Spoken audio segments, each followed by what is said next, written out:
In an earlier video, we described how personal health information may be used for health research.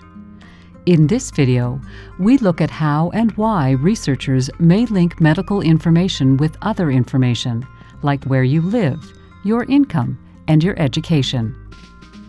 An understanding of how these non-medical factors affect people's health can help us to look beyond the healthcare system for ways to improve the health of Canadians.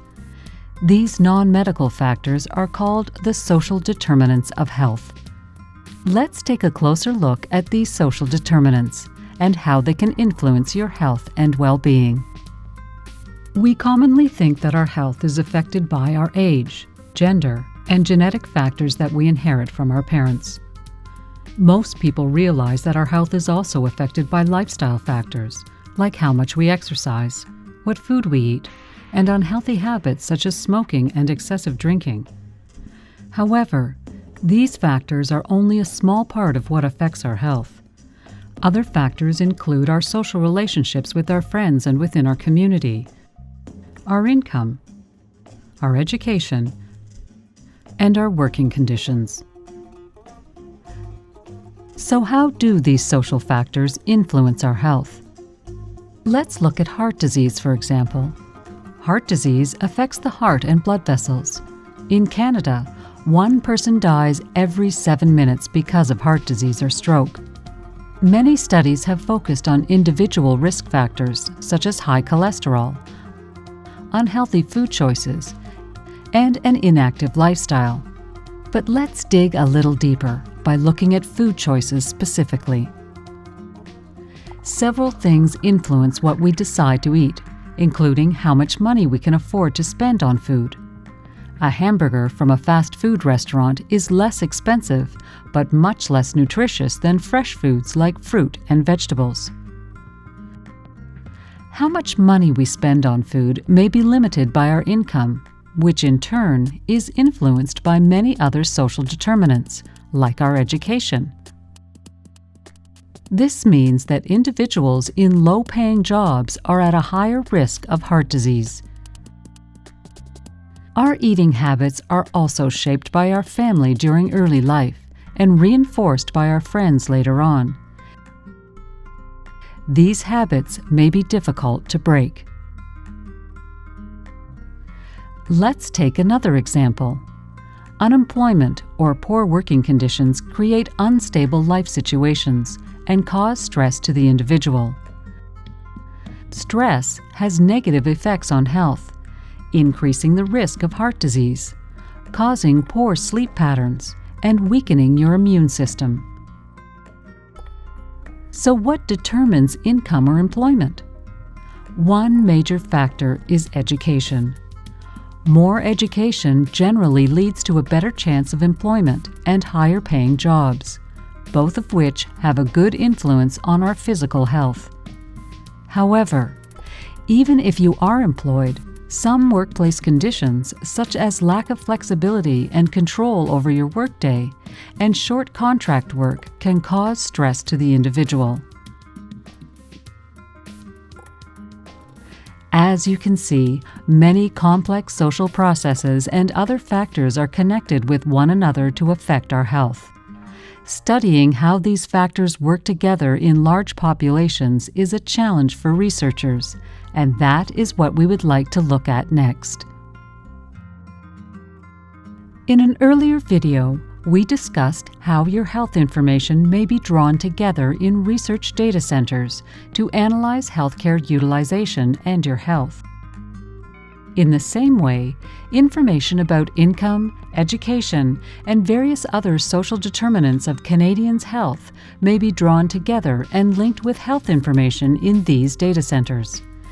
Researchers get the information from several sources, like surveys carried out by Statistics Canada and administrative records kept by the public school system, social services, and the justice system. This information about people's income, education, employment, and other social factors is just as sensitive as their health information, maybe even more sensitive. Therefore, the researcher must get the approval of a research ethics board before the holder of this information will release it to the researcher. Statistics Canada collects and analyzes this kind of information, and its employees are bound to strict laws that include severe penalties for any breach of confidentiality. These records are usually stripped of any identifiable information, such as name or age, before being released. Sometimes, information is provided only about groups or neighborhood averages before it is handed to researchers. Let's look at an example of how a researcher may use information about income and race to examine a health-related issue. Several years ago, researchers compared the amount of heart disease among people with different income levels. They found that heart disease decreased steadily as income level increased. When these same researchers compared the records of European people with Aboriginal people, they found that heart disease was more common among Aboriginal people in each income category. Similarly, across all income categories, risk factors for heart disease were higher among Aboriginal people. They were affected by additional factors other than income, such as higher obesity rates, higher tobacco use, and other risk factors. The authors of the report proposed tobacco reduction programs, regular physical exercise programs in schools and communities, and changes in diet for Aboriginal people in the lower income categories. Heart disease is only one of the many health concerns that are related to various social determinants of health. Similar relations have been found between these social factors and a variety of illnesses, including adult-onset diabetes and immune system disease.